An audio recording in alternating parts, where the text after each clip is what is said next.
পরিবর্তন হয়েছে পেঁয়াজের দাম। দর্শক, ঢাকার শ্যামবাজার থেকে আজকের আপডেট। পেঁয়াজ আলুর যে দামটা রয়েছে বর্তমান বাজারে, সে দামটা কিন্তু আজকে আপনাদেরকে জানিয়ে দেব দ্রব্যমূল্য দাম। দর্শক, তো দর্শক সঙ্গে থাকেন, সরাসরি কথা বলবো আড়তদার সাথে আজকের দ্রব্যমূল্য বাজার দর নিয়ে। দর্শক বন্ধুরা, দাদা কেমন আছেন? ভালো আছে দাদা। মন্দির কি ভালো আছে? হ্যাঁ ভালো আছে পেঁয়াজের বাজার কি খবর, বাড়তে দিকে না কমতে দিকে? দাদা। পেঁয়াজ তো আগের থেকে একটু কম ছিল, এখন আজকে 100 টাকা, গতকালকে বিক্রি হয়েছে আপনার 100 টাকার নিচে এলো 95 টাকা বিক্রি হয়েছে। আচ্ছা আচ্ছা আচ্ছা, আর আজকে 100 টাকা 102 টাকা বিক্রি হয়েছে আর কি। 100 টাকা 102 টাকা বিক্রি হয়েছে। হ্যাঁ, হাটের বাজার বেশি তো। হাটের বাজার বেশি। হ্যাঁ হ্যাঁ, গ্রামে হাটের বাজার বেশি, এজন্য আপনার বাজার একটু বাড়তেছে আর কি। চাহিদা কেমন? চাহিদা কম, চাহিদা নাই বেশি একটা।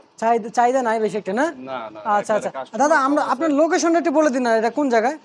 এটা হলো আমাদের শ্যামবাজার। শ্যামবাজার। হ্যাঁ, আজকে তারিখ যেন কয় তারিখ দাদা? আজকে 13 তারিখ। 13 তারিখ। আচ্ছা আচ্ছা, বুঝতে পারছি। এগুলো কোন জায়গায় পেঁয়াজ? ফরিদপুর না পাবনা? এটা ফরিদপুরের পেঁয়াজ। ফরিদপুরের পেঁয়াজ। পাবনার পেঁয়াজ কত বিক্রি করলেন? পাবনা পেঁয়াজ আমার ঘরে নাই, পাবনা পেঁয়াজ 102 টাকা 3 টাকা বিক্রি হয়েছে আজকের বাজারে? হ্যাঁ, আজকের বাজারে। আর আর এমনিতে আমার রাজবাড়ী পেঁয়াজ বিক্রি হয়েছে 100 টাকা। 100 টাকা, না? হ্যাঁ। দাদা, আমরা এই যে পেঁয়াজ দেখতে পাচ্ছি, এটা কোন জায়গার? এটা এটা রাজবাড়ী পেঁয়াজ। রাজবাড়ির পেঁয়াজ। কত করে দিচ্ছেন? 100 টাকা দাদা।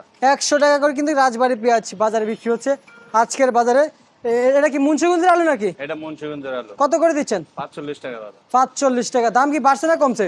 কমছে দাদা। দাম কমছে হ্যাঁ। আলুর বাজার। আচ্ছা আচ্ছা, এই যে রাজশাহীর বাজার কেমন যাচ্ছে?